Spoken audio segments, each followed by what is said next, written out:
साबिक कमिश्नर रावलपिंडी के इल्जामात पर इलेक्शन कमीशन का एक्शन। इल्जामात की छानबीन के लिए आला सतह की कमेटी बना दी। कमेटी मुतल्लिका रिटर्निंग और डिस्ट्रिक्ट रिटर्निंग अफसरान के बयान रिकॉर्ड करेगी। 3 दिन में रिपोर्ट पेश करेगी। रिपोर्ट के बाद साबिक कमिश्नर रावलपिंडी के खिलाफ तौहीन इलेक्शन कमीशन और दीगर कानूनी कार्रवाई का फैसला किया जाएगा।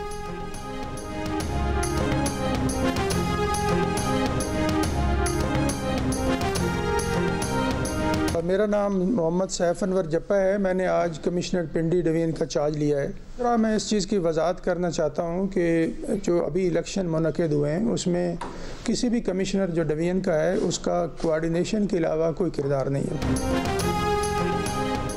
रावलपिंडी डिवीजन के डिस्ट्रिक्ट रिटर्निंग अफसरान ने साबिक कमिश्नर रावलपिंडी लियाकत अली चट्टा के इल्जामात मुस्तरद कर दिए। नए कमिश्नर रावलपिंडी सैफ अनवर की DROs के हमरा प्रेस कॉन्फ्रेंस। कहा कि हालिया इंतखाबात में कमिश्नर का कोऑर्डिनेशन के अलावा कोई ताल्लुक नहीं था। साबिक कमिश्नर पिंडी की जानिब से धांधली के इल्जामात की तरदीद करता हूँ। DROs रावलपिंडी, अटक, चेलम, चकवाल और तलागंग ने भी कहा कि साबिक कमिश्नर रावलपिंडी के इल्जामात बेबुनियाद और गलत हैं। इंतखाबात नहायत शफाफ और दुरुस्त अंदाज में हुए। इलेक्शन में कोई बेज़ाब्तगी नहीं की गई, कोई दबाव नहीं था। साबिक कमिश्नर पिंडी के इल्जामात की इंक्वायरी का मुतालबा।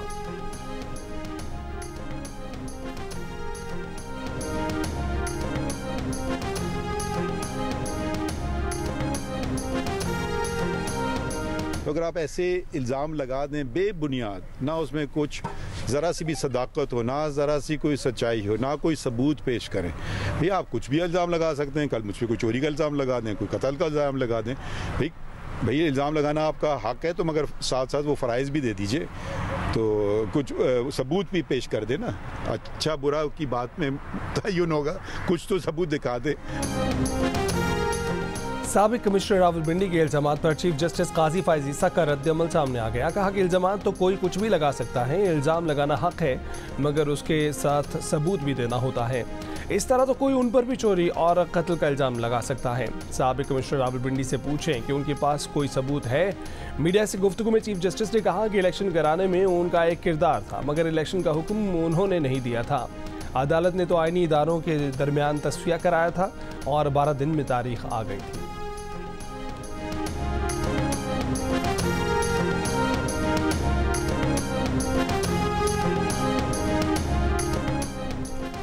तहरीक इंसाफ का चीफ इलेक्शन कमिश्नर से मुस्ताफ़ी होने का मुतालबा। तर्जुमान ने कहा कि साबिक कमिश्नर रावलपिंडी के बयान के बाद चीफ इलेक्शन कमिश्नर और चीफ जस्टिस समेत तमाम मुलव्वस अफसरान ओहदों से फौरी मुस्ताफ़ी हों।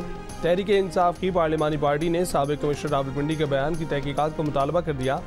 सरदार लतीफ़ खोसा ने कहा कि लियाकत चट्टा के इंकशाफात के बाद ये बात वाज़ेह तौर पर सामने आ गई कि मैंडेट चुराया गया, हमारा मैंडेट वापस किया जाए। आमिर डोगर ने कहा कि वोट की ताकत से बानी PTI एक बार फिर वज़ीर आज़म बनाएंगे। अली मोहम्मद खान ने कहा कि बानी PTI ने कहा कि मुल्क को सियासी इंतकाम नहीं, सियासी इस्तेहकाम देंगे, बातचीत करेंगे और फतह बक्का की मिसाल से चलेंगे।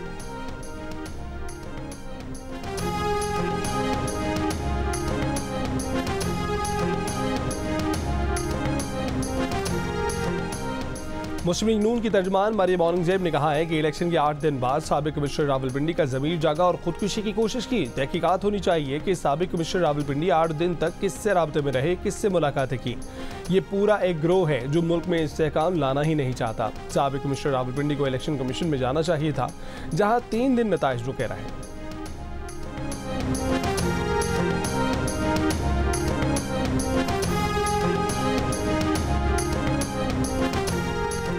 पीपल्स पार्टी की शहरी रहमान ने कहा है कि साबिक कमिश्नर रावलपिंडी को अपने इल्जामात के सबूत भी देने चाहिए। बहुत बड़े इल्जामात की फौरी तौर पर तहकीकात होनी चाहिए। शाजी अमारी ने कहा कि पोलिंग डे पर जो कुछ हुआ उस पर पीपल्स पार्टी को भी तशवीश है। मुल्क में अदम इस्तेहकाम नहीं चाहते, हुकूमत साजी के लिए आगे बढ़ना चाहिए।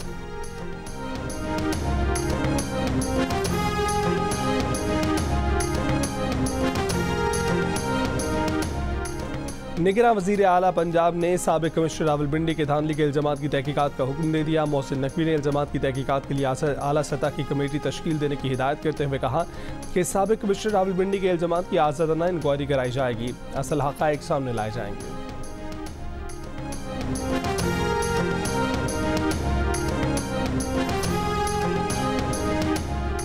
मुझे नहीं लगता कि पाकिस्तान में मार्शल लॉ आ सकता है। फैसल वावडा की प्रोग्राम जिरगा में गुफ्तगू। कहा कि इत्तेहादी हुकूमत मुश्किल से 1.25 साल 2 साल निकाल सकती है। किसी ने आदम एतमाद लाने का कहा था तो फजल रहमान उस वक्त बोल देते।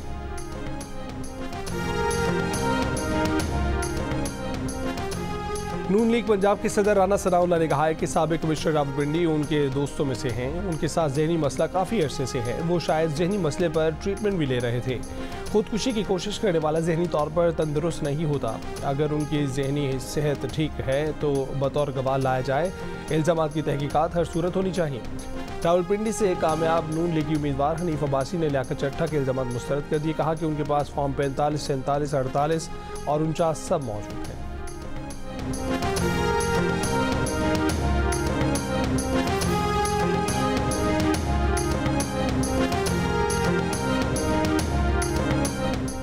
साबिक कमिश्नर रावलपिंडी के इंकशाफात ने मौलाना की तहफ़्फ़ुज़ात की तस्दीक कर दी। इंकशाफात धांधली की प्लानिंग करने वालों के मुंह पर तमाचा है। रहनुमा JUI हाफिज़ हमदुल्ला का साबिक कमिश्नर रावलपिंडी के इस्तीफे पर रद्द-ए-अमल तहकीकात का मुतालबा कर दिया। कहा कि जब तक सियासत में मुदाखलत होगी तब तक पाकिस्तान बहरानों का शिकार रहेगा।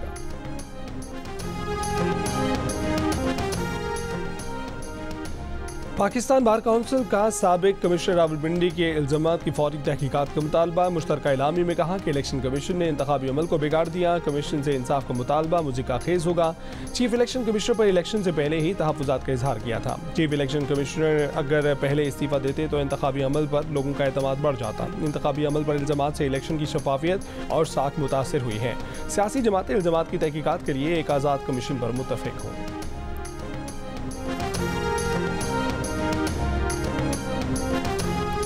मारूफ कारोबारी शख्सियत मलिक रियाज की साबिक कमिश्नर रावलपिंडी लियाकत चट्टा से मुलाकात और राब्तों की तरदीद। कहा कि उन्होंने कभी लियाकत चट्टा से मुलाकात या राब्ता नहीं किया। उनसे समाजी या कारोबारी कोई ताल्लुक नहीं। तहकीकात में ताउन को भी तैयार है। मलिक रियाज ने कहा कि जब पाकिस्तान में अफरा तफरी होती है उन पर या उनके इदारे पर उंगलियां उठाई जाती हैं। हर कोई बगैर दलील, मंतक या सबूत की उंगलियां उठाता है। ये बहुत अफसोसनाक बात है। हर मुहिब्बे वतन पाकिस्तानी की तरह वो भी मुल्क में इस्तेहकाम और खुशहाली के लिए दुआगो हैं। नून लीग ने इल्ज़ाम लगाया था कि साबिक कमिश्नर रावलपिंडी का मलिक रियाज और PTI से ताल्लुक है।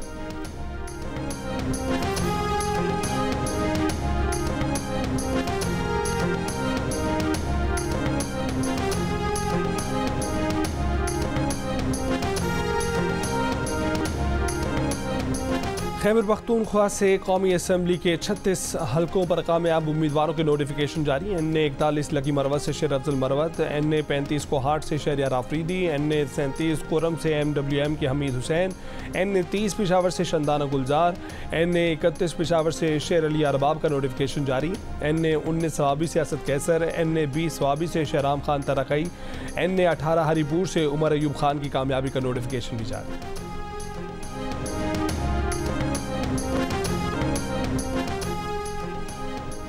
देरुलवरा में इसराइली फ़ज़ाई हमले, 30 फ़लस्तीनी शहीद। खान यूनिस के नासिर अस्पताल पर इसराइली फ़ौज का धावा। सर्जरी आलात तोड़ दिए, जनरेटर्स बंद कर दिए, 100 फ़लस्तीनी गिरफ्तार कर लिए।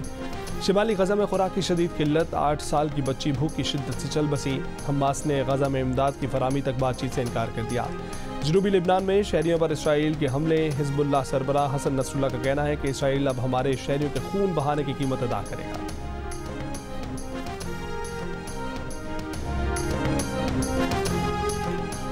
तमाम मकासद हासिल होने तक गजा में जंग जारी रखेंगे। इसराइली वज़ीर आज़म की हठधर्मी बरकरार। कहा कि फ़लस्तीन से माहिदे के लिए कोई पेशगी शराइत कबूल नहीं। 7 अक्टूबर के हमले के बाद ऐसी रियासत को कैसे तस्लीम कर सकते हैं।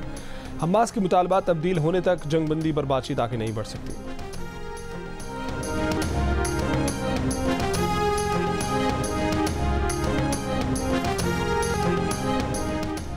रूस ने यूक्रेन के शहर एवदिवका पर कब्जा कर लिया। रूसी फौज से लड़ाई में 1,500 यूक्रेनी एहलकार मारे गए। रूसी वज़ारत दिफा के मुताबिक एवदिवका पर कब्जे के बाद डोनेत्स्क के दारुल-हुकूमत पर यूक्रेन के हमले रोकना मुमकिन होगा।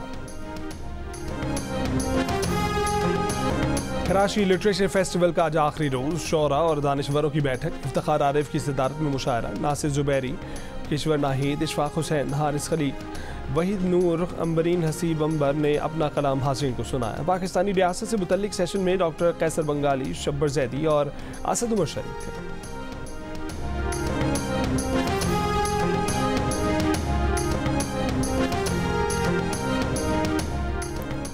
HBL पाकिस्तान सुपर लीग के नवे एडिशन का रंगारंग इफ्तिताही तकरीब से आगाज। कौमी तराने के बाद मुल्क के मारूफ फनकारों ने अपनी परफॉर्मेंस और आवाज़ के जादू से शायकीन क्रिकेट और नाजरीन के दिल जीत लिए। लेजर शो के जरिए मुख्तलिफ इमेजेस और फॉर्मेशन भी लोगों की तवज्जो का मरकज बने रहे। तकरीब के इख्तिताम पर शानदार आतिशबाजी भी सबको भाग आई। इफ्तिताही मैच में इस्लामाबाद यूनाइटेड ने लाहौर कलंदर्स को 8 विकेट से शिकस्त दी।